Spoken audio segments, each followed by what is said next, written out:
బాలుడైన యేసుక్రీస్తు పరిశుద్ధ నామమునకు స్తోత్రము కలుగునుగాక. ఈ ఆదివారాన్ని క్రిస్మస్ తర్వాత మొదటి ఆదివారముగా చెప్పబడుతుంది. అలాగే మనము కాస్త ఆలోచన చేస్తే ఈ ఆదివారము ఈ సంవత్సరానికి ఆఖరి ఆదివారం. ఇంకొక ఆదివారం ఉందా ఈ సంవత్సరంలో? లేదు. అంటే సంవత్సరాంతపు ఆదివారం ఇది. ఈ సంవత్సరాంతపు ఆదివారాన్ని ప్రతి ఏటా మీకు జ్ఞాపకం ఉండాలని, మనస్సులో పెట్టుకోవాలని, మనస్కరించాలని నేను చెబుతున్న మాట ఏంటంటే, ప్రతి ఏటా చివరి ఆదివారాన్ని కుటుంబ ఆదివారముగా ఆచరిస్తాం. దేవునికి స్తోత్రం, హల్లెలూయా. ఏ ఆదివారం? కుటుంబ ఆదివారముగా ఆచరిస్తాం, జరుపుకుంటాం. దాని ఉద్దేశం ఏంటంటే, సంవత్సరం అంతా ఒక ఎత్తు, సంవత్సరాంతపు ఆదివారం మరొక ఎత్తు. ఈ సంవత్సరాంతపు ఆదివారాన్ని మన పెద్దలు, పూర్వీకులు ఎప్పటి నుంచో ఇలా జరపడానికి గల కారణం ఏంటంటే, ఈ ఆదివారంలోనైనా ఎన్ని ఆదివారాలు ఉంటాయి సంవత్సరంలో నెలలో కాదు, 52 ఆదివారాలు ఉంటాయి.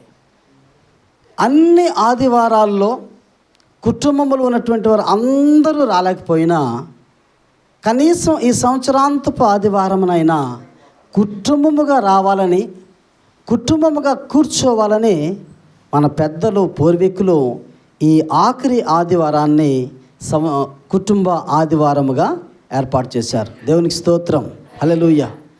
కుటుంబాలుగా రండి, కుటుంబాలుగా కూర్చోండి.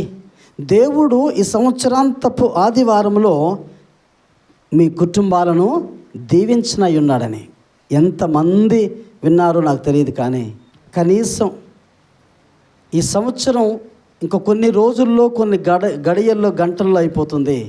కనీసం వచ్చే సంవత్సరంలోనైనా ఈ స్ఫూర్తితో బ్రతకండారా. దేవునికి స్తోత్రం.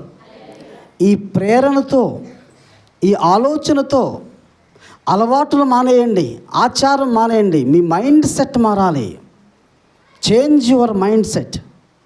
మా ఇంటి గోడల మీద మొట్టమొదట ఉండే మాట ఏంటో తెలుసా? Change your attitude that changes your life. నీ యాటిట్యూడ్ను మార్చుకుంటే నీ జీవితం అంతా కూడా మారిపోతుంది. ప్రభునందు ప్రియమైనటువంటి వాళ్ళారా, ఈ కుటుంబ ఆదివారమున మీతో మా కుటుంబం కలిసి, ఎందుకో తెలుసా, దేవుడు మా కుటుంబాన్ని ఈ సంవత్సరాంతం వరకు నడిపించాడరా. ఎవరిస్తారు ఈ క్షేమాన్ని? ఎవరిస్తారు ఈ నెమ్మదిని, ఈ ఆరోగ్యాన్ని, ఈ ఆయుష్ని? మరల ఈ ఆదివారం మనకు రాదు.